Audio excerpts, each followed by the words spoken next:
You're not afraid of sounding salesy. You're afraid of being judged for wanting shmoney. And yes, I know that sounds a little bit intense, but stay with me for a second because most people think this is a marketing problem. Like, I just don't know how to sell. I don't want to come across a certain way. But it goes deeper than that. And it's probably affecting how much money you're making more than you realize. So, in this video, we're getting into why your nervous system literally tightens when you go to talk about your offers, why it feels so different from just posting content, and what's actually going on underneath all of that. Because if we start here, most people will say things like, I don't want to sound salesy. I don't want to be pushy. I don't want to feel like I'm forcing anything. But if you slow that down, what you're really saying is, I don't want people to judge me. Because the moment you start selling, you're being seen in a completely different way. Like when you're just posting content, it's very, here you go, take this, all this information, no pressure, for free. There's no risk in that. But the second you say, this is how you can work with me, or this is my offer, or this is something you can actually pay for, you're now being seen wanting something. And that's where everything shifts. Because suddenly it's like, what if they think I'm greedy? What if they think I'm just doing this for money? What if I look desperate? And that's the part most people don't say out loud. And underneath that is this wounded belief of, I'm not worthy of wealth. Like, who am I to want more? Who am I to want surplus, overflow money beyond just getting by? And on the surface, it might look like I feel awkward selling or I don't like talking about money, but underneath it feels like wanting money is slightly wrong. Like there's something off about it. And that usually comes from somewhere. Like growing up, you might have been praised for being easy and not asking for much. Or you saw money cause stress in your household. Or you picked up ideas that rich people are greedy or out of touch. So you build this quiet identity of good people don't ask for much. Good people give. Good people don't make it about money. Good girls don't ask for too much. And then you start a business where you literally have to ask for money. I recently had this woman come to me and say she feels terrible receiving money from her clients. So every time her clients pay her, she refuses to open the emails. She doesn't want to look at the invoices. I mean, she doesn't want to look at the payments coming in. She feels terrible receiving money. And this is what happens when you have this wounded belief that I'm not worthy of wealth. When you have visibility wounds, when you don't feel comfortable taking up space. So, you consciously want more money, you consciously are moving towards bigger things, but then there's this subconscious belief that, oh, I'm not worthy of wealth.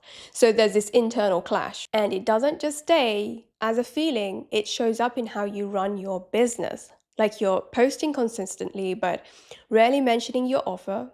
You give a lot of value, but don't really invite people in. You keep your prices lower than you want to or delay raising them. You hope people will just message you instead of you being clear. And even the way you speak changes into things like, if this resonates, or no pressure at all, or I just thought I'd share. And it's subtle, but there's hesitation, like you're slightly putting yourself back. And that's also why it feels physical. Because when you go to sell, your body reacts. Your chest tightens, your voice changes, you start overthinking what you're saying, and it's not random. Your body has linked asking for money with being judged, receiving money with guilt, being visible and talking about money with something unsafe. So, of course, it feels different to just posting content. And that's not a confidence issue, that's conditioning. And this is where I don't want to sound salesy becomes interesting because it's such a normal thing to say, but it's also kind of a cover. Because saying, I'm scared people will judge me, or I feel uncomfortable being seen wanting money, feels a bit too exposed. So it gets turned into, I just don't want to sound salesy. Which sounds nicer, but it isn't really the full story. And I'm not saying that to call you out, it just helps to actually see what's going on. Otherwise, you end up trying to fix this with strategy, and that's when it starts affecting your results because you can have content doing well, people watching you, people following you, but they are not buying. And it's confusing because you're showing up and giving value, but from the outside, people are seeing someone who gives but never really asks. So they get used to receiving from you for free. They don't expect an offer. They don't see you as someone to pay. And that's how you end up with visibility, but not much income. And a big part of that is the difference between giving and receiving, because giving feels easy. There's no risk. No one's judging you for giving more, but receiving requires you to be seen, to hold your value, to be okay if someone says no.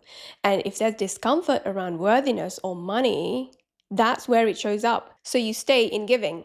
And something that helped me see this differently is realizing that if you actually believe in what you do and you know it helps people, then not talking about it properly doesn't really make sense, because the people who need it don't know it exists and you end up holding back something that could support them. And it's not about forcing anything, it's just being clear about what's there. And on a practical level, that doesn't need to be complicated. You don't need a weird sales voice. You can just include it more naturally, like, this is something I go deeper into with my clients, or this is exactly what I help people with in my program. Just small things, so it's not this big jump from free content to suddenly selling. It's more blended, it's more seamless. And if you're listening to this and this is hitting, just ask yourself, what do I actually think people will think of me if I make more shmoney? Or what did I learn about people who ask for shmoney? Because even sitting with that can bring a lot up. And at the end of the day, this really isn't about sales tactics. It's about your relationship with shmoney. And if there's any discomfort or guilt there, it's going to show up when you try to sell, which is exactly what I go into in my money wound framework. So if you want to understand your own patterns, you can take my free money wound quiz. It's linked below. And if you're at a point where you actually want to shift this, I do offer one-to-one coaching and a 4-week coaching program where we go into this properly and start rewiring it at the root. Let me know in the comments, what do you actually think people will think of you when you make more money? Like, what's going to happen? Anyway, thank you so much for watching. Sending you love, and I will see you in a jiffy.